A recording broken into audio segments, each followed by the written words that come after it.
مصطفیٰ کے صحابی کا نشانہ یاد آتا ہے، بدل کے بھیس گلیوں میں وہ جانا یاد آتا ہے، بدل کے بھیس گلیوں میں وہ جانا یاد آتا ہے۔ ارے اس عہد میں مائیں جو کانٹے کو ترستی ہے، تیری خلافت کا زمانہ، تیری خلافت کا زمانہ یاد آتا ہے۔ حضرات، اللہ تبارک و تعالیٰ جل مجدہ الکریم نے پوری کائنات کو پیدا فرمایا، پوری کائنات میں پروردگار عالم نے لاکھوں کروڑوں انواع و اقسام کی مخلوقات کو پیدا فرمایا، لیکن تمام مخلوقات میں پروردگار عالم نے انسانوں کو چنا اور انسانوں کو چن کر پروردگار عالم نے تمام مخلوقات کا سردار بنا دیا۔ انسان دنیا میں بہت آئے، بہت ہیں، بہت چلے گئے، کتنے قیامت تک آئیں گے، لیکن آپ ذرا سا غور کریں، اس دنیا کے اندر آدم سے لے کر اب تک اور قیامت تک نہ جانے کتنی جماعتیں بنی ہیں اور کتنی جماعتیں ٹوٹی ہیں، کتنی جماعتیں بکھری ہیں، کتنی جماعتیں چل رہی ہیں۔ دنیا میں جماعتیں بہت ہیں، ہر گاؤں میں ایک جماعت آپ کو نظر آئے گی، ہر ایک قصبے میں آپ کو ایک جماعت ملے گی، ہر شہر میں آپ کو کوئی نہ کوئی جماعت ملے گی۔ دنیا میں جماعتیں تو بہت ہیں، دنیا میں تنظیمیں تو بہت ہیں، دنیا میں کمیٹیاں تو بہت ہیں، لیکن یاد رکھیے گا، دنیا میں جتنی بھی جماعتیں بنی ہیں، ان جماعتوں کو ہم نے اور آپ نے بنایا ہے۔ کسی جماعت کو کسی عالم نے بنایا، کسی جماعت کو کسی علاقے کے سربراہ نے بنایا، کسی جماعت کو کسی علاقے کے لیڈر نے بنایا، کسی جماعت کو کسی علاقے کے پردھان نے بنایا، کسی جماعت کو کسی علاقے کے ایم اور ایم ایل اے نے بنایا، کسی جماعت کو کسی علاقے کے مخیر لوگوں نے بنایا۔ دنیا میں جماعتیں جتنی بنی ہے اور وہ جماعتوں کو دنیا کے انسان نے بنایا ہے، مگر پوری کائنات میں دو جماعت ایسی ہے جسے انسان ہی اپنے رحمان نے بنایا۔ وہ دو جماعتیں ایسی ہیں جسے رحمان نے بنایا۔ وہ دو جماعت کون سی ہے؟ ایک ہے جماعت انبیاء، بے شک سبحان اللہ،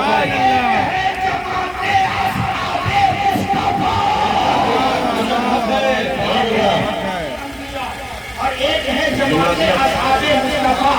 جماعت انبیاء یہ وہ جماعت ہے جو خود سے نہیں بنے ہیں، کسی دنیا کے لوگوں نے اس جماعتوں کو تیار نہیں کیا ہے۔ یہ جماعت وہ جماعت ہے جسے پروردگار نے بنایا ہے۔ رب نے جسے چاہا اسے نبی بنایا، رب نے جسے چاہا اسے رسول بنایا، رب نے جسے چاہا اسے پیغمبر بنایا، رب نے جسے چاہا اس کے اوپر آسمانی کتابیں نازل فرمائی۔ یہ انتخاب انبیاء کا یہ رب کا انتخاب ہے، بنانے والا پروردگار ہے۔ اور ایک جماعت اصحاب مصطفیٰ ہے، یہ جماعت میں جماعت ہے جسے کسی انسان کسی اور لوگوں نے نہیں بنایا ہے، کوئی عام فہم لوگوں نے تیار نہیں کیا ہے۔ یہ جماعت میں جماعت ہے جسے میرے رب نے انتخاب کیا ہے، جسے میرے رب نے چنا ہے، اور جسے میرا رب چننا گیا مصطفیٰ کی بارگاہ میں بھیج کر میرے صحابی بنانا رب نے چنا ہے، رب نے چنا ہے۔ اب جسے رب چنے اس پر اگر کوئی انسان اگر اعتراض کرے، جسے رب چنے اس پر کوئی انسان اعتراض کرے تو وہ اعتراض ان پر نہیں، اللہ پر۔ بے شک سبحان اللہ، وہ اعتراض ان پر نہیں بلکہ اللہ پر ہے۔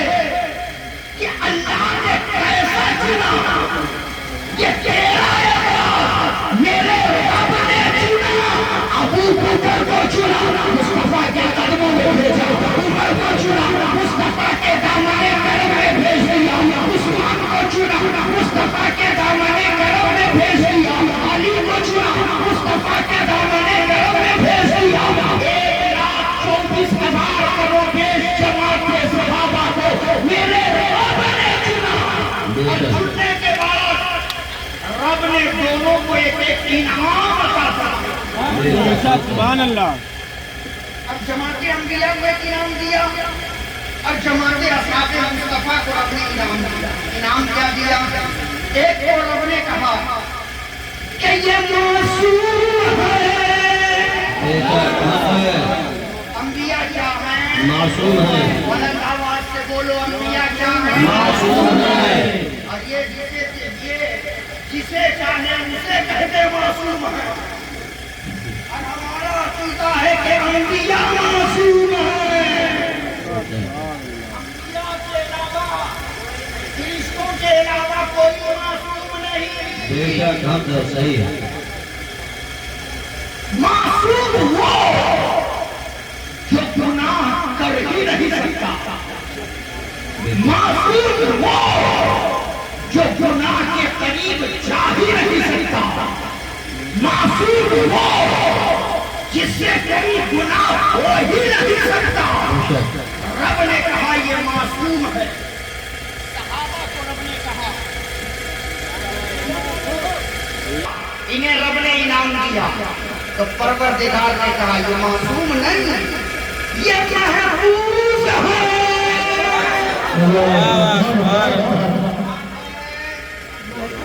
کیا ہے؟